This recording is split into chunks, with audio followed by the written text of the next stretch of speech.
Breaking news आपको बता दें, उत्तरी गाजा के स्कूल में मिले हैं विध्वंसक हथियार। बच्चों के किंडरगार्टन में भी हमास के हथियार बरामद किए गए हैं और आईडीएफ ने मोर्टार गोला बारूद यहां से बरामद किया है। हमास ने स्कूलों को अपना ठिकाना बना लिया। तो देखिए, आईडीएफ ने एक और चौंकाने वाली जानकारी दी है, वीडियो भी जारी करते हुए। इसमें कहा है कि अब हमास ने अपना ठिकाना स्कूल को भी बना लिया है। बच्चों के स्कूल को हमास ने अपना ठिकाना बनाया है। किंडरगार्टन में अपने हथियार छिपा कर रखे हैं हमास ने।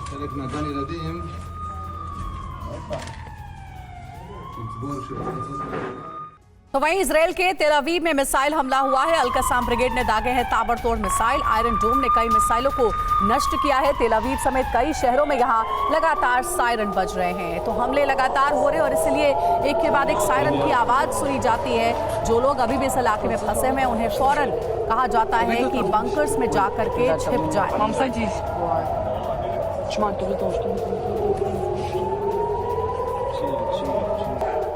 और एक और बड़ी खबर इजराइल हमास जंग को लेकर आ रही है। ईरान की नई चाल सामने क्या आ रही है, आप देखिए।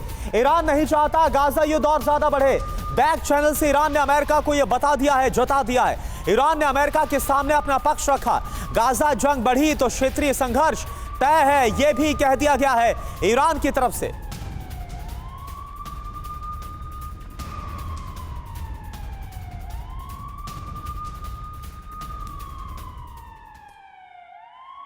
तो इजराइल गाजा जंग को लेकर ईरान की रणनीति अब क्या है, बैक चैनल से क्या बात कह दी गई है अमेरिका को। दरअसल एक रिपोर्ट में दावा किया गया है कि ईरान जंग में कूदकर क्षेत्रीय शांति के लिए बड़ा खतरा पैदा नहीं करना चाहता। आखिर ईरान की जंग से दूर रहने की क्या मजबूरी अब सामने आ रही है। वो ईरान जो लगातार इस जंग में घी डालने का काम करता हुआ नजर आ रहा है। युद्ध पर ईरान को बड़ी चेतावनी जो दी गई। ईरान को लेकर अमेरिका का सबसे बड़ा खुलासा इस वक्त आपके सामने। ईरान नहीं चाहता कि इजराइल हमास युद्ध और ज्यादा बढ़े, क्योंकि उसको खतरा है कि इसके बाद मध्य पूर्व यानी मिडिल ईस्ट में जो खतरा है और ज्यादा बढ़ जाएगा युद्ध। ईरान ने बैकडोर चैनल के जरिए अपना पक्ष अमेरिका के सामने रखा। इस बात का दावा अमेरिका कर रहा है।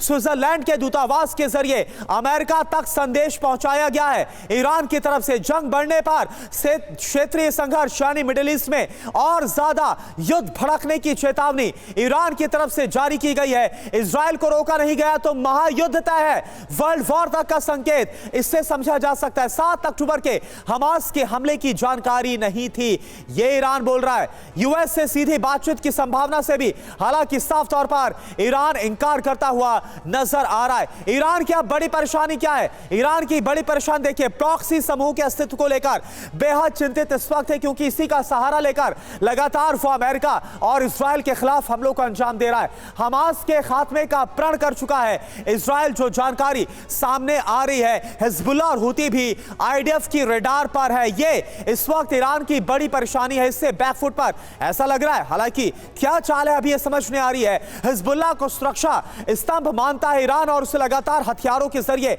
सपोर्ट करता है। हमास, हिजबुल्लाह और हुती का मददगार है और ये तीनों इजराइल के खिलाफ ये छेड़ रहे हैं, अमेरिका को भी परेशान कर रहे हैं। युद्ध को अवसर बनाने के आरोप से बचना चाहता है ईरान। विदेशों में राजनीतिक अलगाववाद से उसकी चिंता और ज्यादा बढ़ गई है। इजराइल से सीधी जंग यानी कि अमेरिका से युद्ध होना तय है, क्योंकि इजराइल के साथ अमेरिका खड़ा हुआ है हर तरीके से। अरब देशों के साथ भी नहीं होने से भी चुनौती बढ़ी। हमने देखा अरब लीग में भी ईरान ने कैसे इजराइल और अमेरिका को अलग थलग करने पर बात की थी, लेकिन वहां पर भी दो साफ तौर पर मुस्लिम कंट्रीज नजर आए।